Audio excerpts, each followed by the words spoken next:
એક હરિયાળા અને શાંત જંગલમાં ચોટુ નામનો નાનકડો સસલો રહેતો હતો, જેને દોડવું, કૂદકા મારવા અને આખો દિવસ મસ્તી કરવી ખૂબ જ ગમતી હતી. એક દિવસ તે મિત્રો સાથે રમ્યા બાદ એકલો જંગલમાં દોડતો હતો અને આનંદમાં આગળ શું છે તે જોયા વગર ઝડપથી દોડતો રહ્યો. અચાનક તેનું પગ લપસ્યું અને તે એક ઊંડા અને અંધારા ખાડામાં પડી ગયો.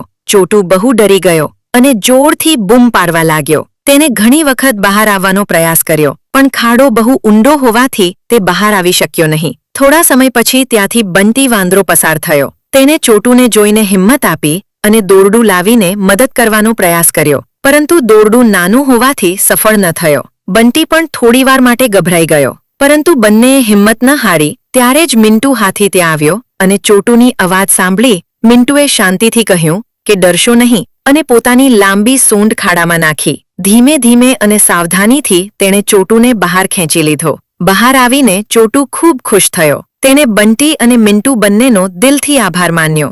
બાળકો, જો તમને ચોટુ સસલાની વાર્તા ગમી હોય તો નવી મજા ભરેલી વાર્તાઓ માટે ટાઇની ટ્વિસ્ટ ટીવીને સબસ્ક્રાઇબ કરો.